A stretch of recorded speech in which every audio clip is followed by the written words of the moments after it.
Welcome to the Don't Pick the Scab podcast with the premise of connecting men over 40 with the tools and community to thrive in their divorce recovery either before, during, or after a divorce. Check it out.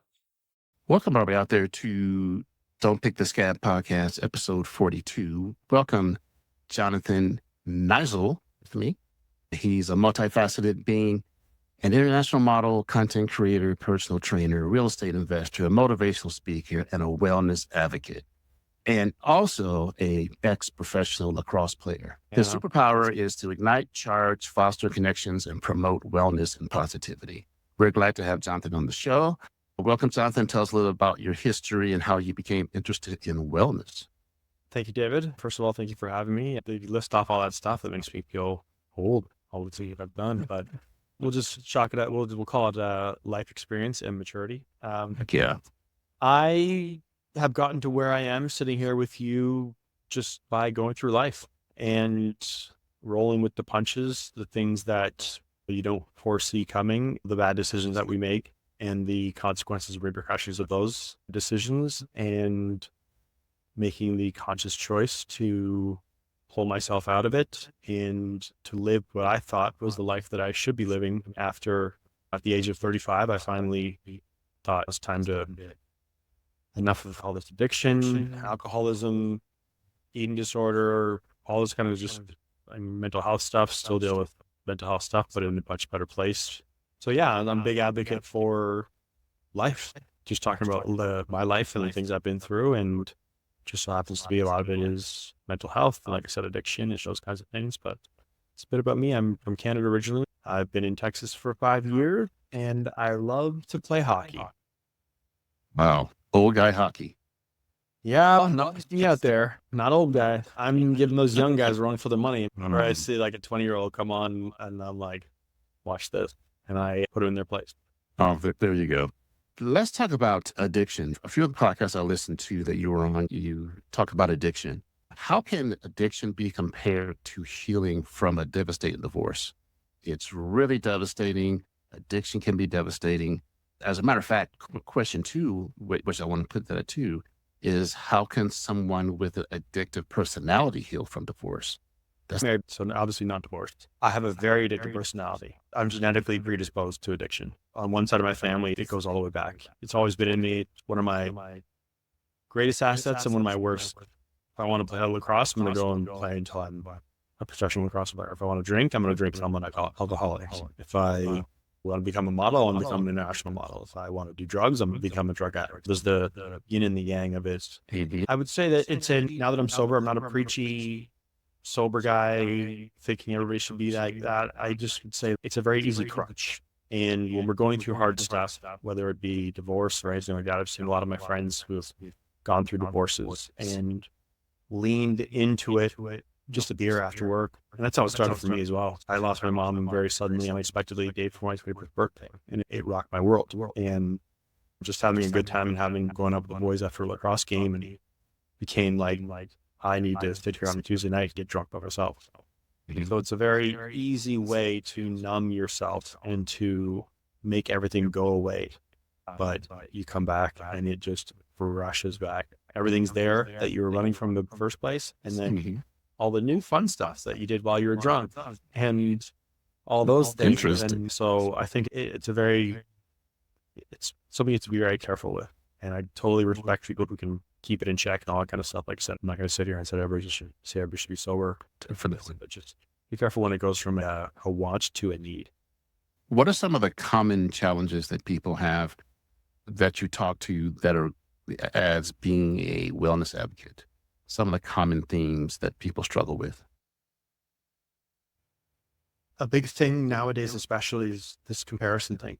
We open up our phones, and we know from a generation gone by, whereas we didn't have that. We had a much smaller community in which we were comparing ourselves to. There's always been keeping up with the Joneses and all that kind of stuff. But you open your phone and you see somebody and you're like, this person's 21 years old and they have 5 Lamborghinis. I'm like, I'm 42. I think that's a really big thing that's happening with body image, with social standing, with so-called popularity with likes and stuff like that. I think it's a big thing that's happening and creating this just a very obvious and detrimental void in mental health, whereas people are getting sucked into this stuff and not knowing how to deal with it and not knowing how to push back, how to manage your social media and society and work on doing your own thing and being like, for the longest time, I would look at Instagram and when all this stuff started to come out, I would use it and stuff like that. And I would look at it and be like, oh, when I look at this person's profile, does it make me feel good about myself or bad about myself? Is this something that's motivating and inspiring? Or is it something that like I'm jealous or comparing myself to? And I had to monitor and really make a point to keep that stuff out of my life. Why is fostering connection so important? And what part does that play in healing? It's massive. I'm a very small circle guy. I'm everybody's best friend. I have time for everybody. I have tons of acquaintances, but when it comes to my circle, I'm very small circle. And my friends are all around the world from the places that I've lived and worked and gone to school and stuff like that. I wasn't always good at fostering connection. I'd make fast friendships. So when I'd go from one sleep to the next one for modeling, like I'd find a buddy or date a new girl and things would be like full speed ahead. And then move on to the next one and be like, okay, move on, just literally move on to the next one. I think it's really important to foster those connections though with those people. Like I spoke to a really good friend of mine who helped me through, she was there with me the first day I was in the hospital with acute pancreatitis from drinking. And she sat in the hospital room with me on an uncomfortable plastic chair and she just sat with me, just was there as I was in excruciating pain. And I haven't talked to her in probably 2 or 3 years, but she is and always will be one of my best friends.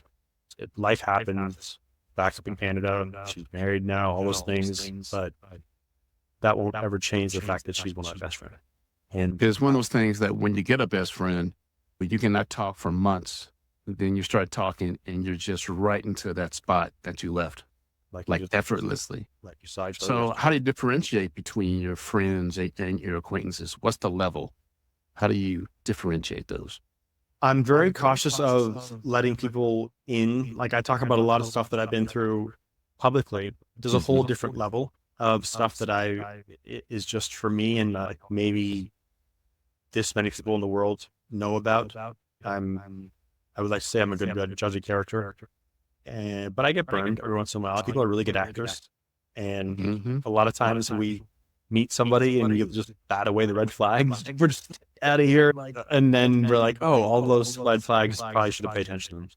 But that's my differentiating one is like people who I let in and let into the deep stuff. But like I said, I've got time for everybody. And I walk in the gym and walk into wherever. I want to know how the cashier's day is going. I want to pick on my lawn guy and give him some fitness advice because he's always asking me how my muscles are so big and whatever. I want to spread happiness because I've been the miserable person who's spreading misery because misery loves company.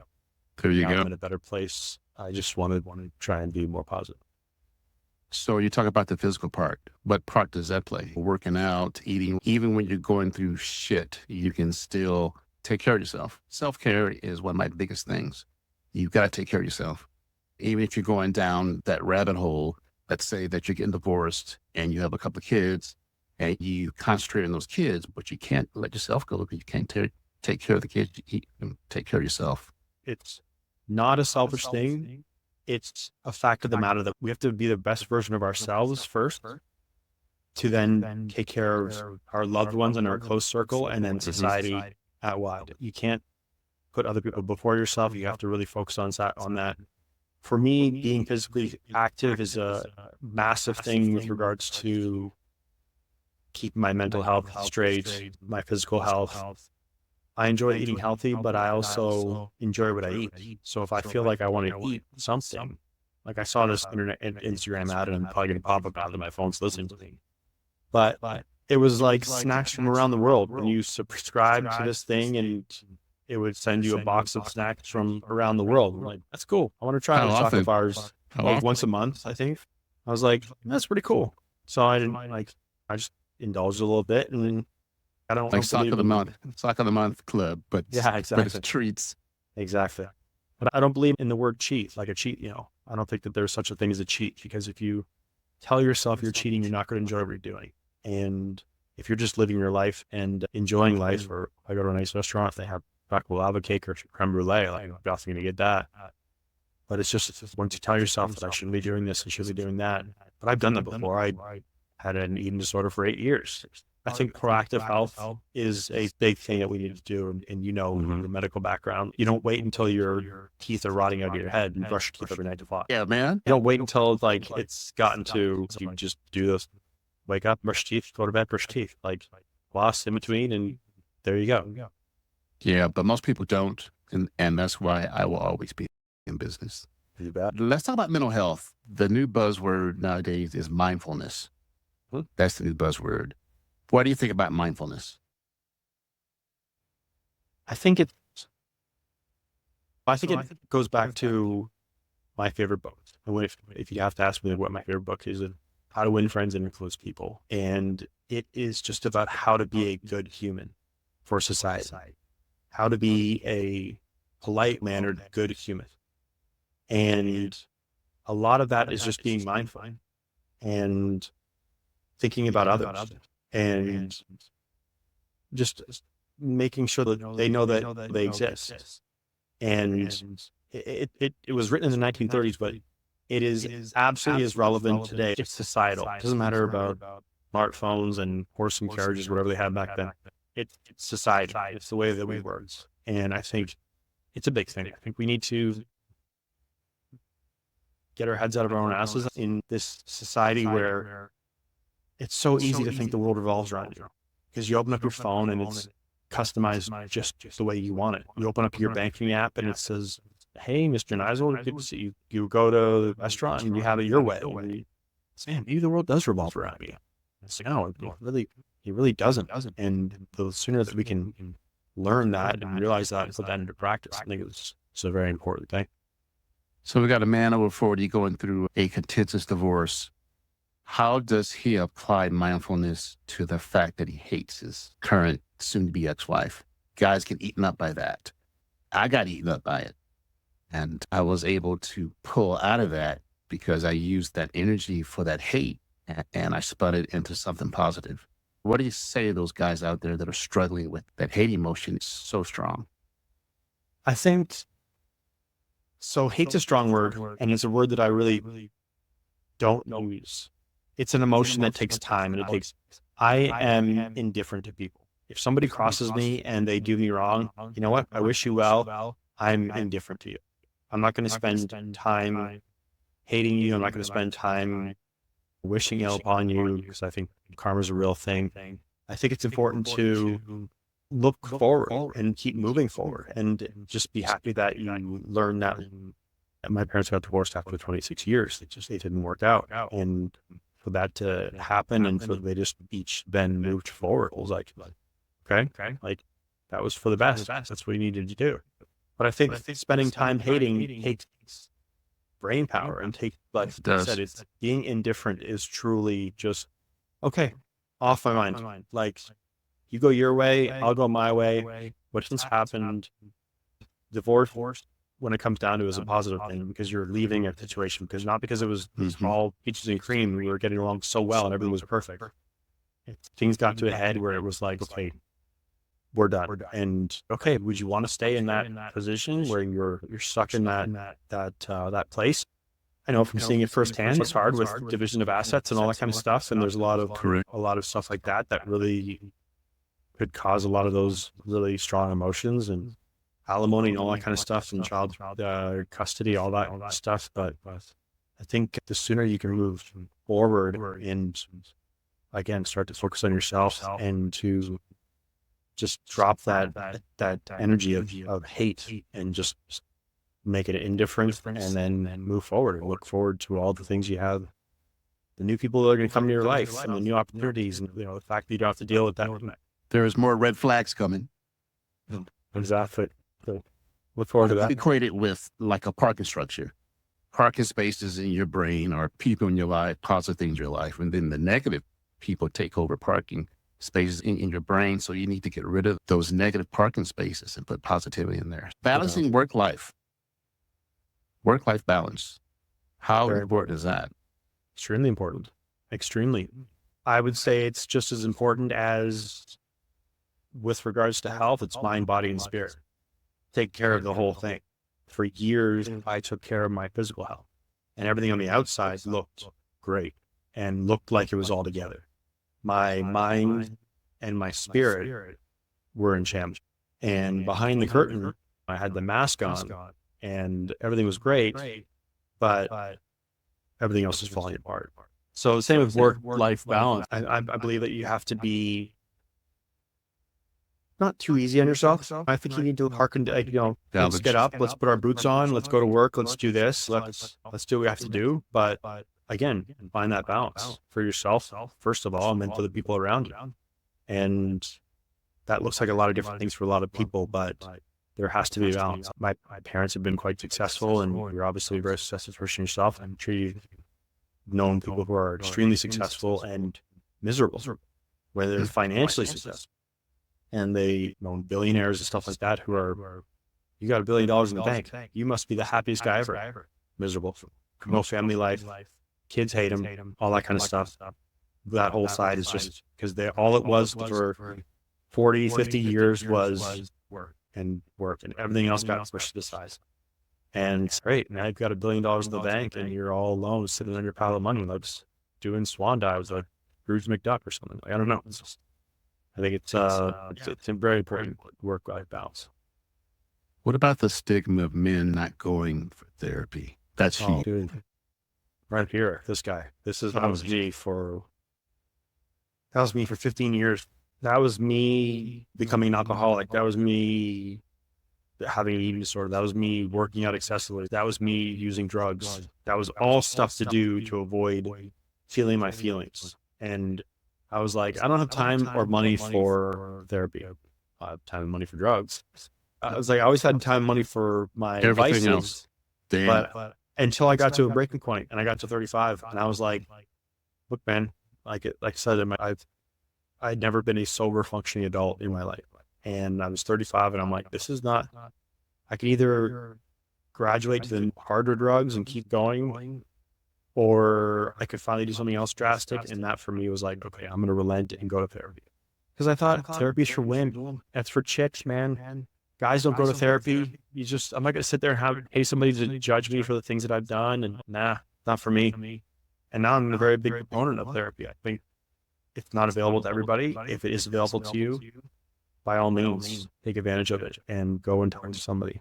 Vulnerability, power, it's not shame. And I carried around for years things, I would talk about things that I've been through, but there were certain things I wouldn't talk about. And once I started talking about them, like the literal weight lifted off my shoulders. And it's great to go to somebody who's non-biased, educated, third party, and can really give you a different perspective on you and your life. You talk to your friends, it's great. Talk to your family, it's great. They probably have their own bias because they know you, because they're a part of the story. But I think it's a really important thing to do. It took me 15 years to do it, but I don't regret it because I needed to go through all that stuff and it made me who I am. When did you find that you had that propensity to help people? So even when I was still in the midst of my addiction and stuff like that, I wanted to start my fitness business because fitness was very important to me, and I'd seen the benefits of fitness, and I wanted to share that with others. I want other people to see how much greener the grass is when you start to take a bit of care of yourself. And then more recently, like doing stuff like this has only been within the last 10 months, I would say. And it was because I finally got to a point where I forgave myself. And I don't know how it happened. And it was just like I finally was able to talk about some things, and I realized that, okay, I forgive myself for the things that I've done that were bad decisions, that have taken me down paths, alcoholism, drug addiction, those kinds of things, those things that I chose to do. Because I was doing my best with the tools that I had at the time. I also forgive myself for the things that happened in my life, like my mom passing away and other things that have happened that I didn't ask for, because those are unfortunate parts of it. And I can now just let go of that and say, I would have loved to hear somebody tell a story when I was going through my stuff and see somebody like myself who's going through the same. I didn't think I was going to make it through. I didn't think anybody else was dealing with the same stuff. I'm just a regular dude trying to learn every day, trying to keep building, keep growing. But I also want to help people if they have similar things they're going through, or use it as a do not do this story. Don't save yourself a lot of time and hundreds of thousands of dollars. So yeah, I'd say it's more recently. I've always been a helping hand person, but with more of a purpose and more openly within the last year. I wouldn't take back any of the things that I've been through that made me who I am, and I wouldn't change it. Wouldn't change it. It's what I needed to do to be who I am today, and I don't like the what I am today. Mm-hmm. To close it out, you're in a big auditorium. You've got 500 divorced dudes just hanging. Man, they're hurting. And you have an opportunity to bend their ear. You have 3 main points to tell them. What are your 3 main points? First one will be, this too shall pass. I heard Tom Hanks talking on some kind of actors roundtable or something, and they were asking me, like, what was something that you wish that you had known when you were young? And he said, this too shall pass. Whether I just won an Oscar or I was having the worst day, whatever, all these things, this too shall pass. What you're feeling right now, for better or worse, it will pass. And just know that whatever you're going through, like I said, if it's good stuff, bad, it's all going to continue. You need to move forward. Talk to someone. Don't pull back and do the thing that most men do, that I did for the longest time. And don't pull back and just find the bottom of the bottle or do whatever. Don't do that. Talk to somebody. And make your health a priority. Because that's mental, like I said, that's mind, body, and spirit. Make your health a priority. Even though what you're going through and what you've just been through, make it a priority. And continue to make it a priority. And you'll just see the benefits of that and keep moving forward. And just know that we spent so much time in the past, we look back to hindsight 2020, I would have gone back to that. Correct. Dropped all my money into Apple and just been living large now. But we can't do that. And we can't think that way. The same thing with the hate thing. It's like, just move forward and be thankful that we are moving forward and we have another day to move forward. And every day is a gift. And just keep fighting the good fight. And just don't give up on yourself. There's so many times that I wanted to give up on myself. So many times I just was like, there's nothing worth fighting for anymore. And I would just can't do that. That's Wow. Can't. That's just not who I am. I had to shake that off and then keep battling for me. Just against myself, for myself. It was really like our mind is our greatest asset or our worst enemy. And I was just at war for years. And it's the most important thing we can fight for. We have to fight for ourselves, against ourselves a lot of times. And lead with grace. If you go out there and you're nice to people, when you look in the mirror, be just as nice to that person as you are to other people. I hope you have anything else in the mirror saying, you're a piece of shit. You're a fake. You're a fraud. You're failing. I wouldn't show myself the same grace or the same respect or the same manners that I would show other people that I had in my life. I think that's a very important thing to do as well. All right, Jonathan, you have knocked it out of the park, my man. And you have proven that my advocates are just as important as my professionals. Let the listeners know where to find you. All my socials, I use Instagram mostly, but Instagram, TikTok, YouTube, you can see a lot of past podcasts that I've been on and talk more about my story.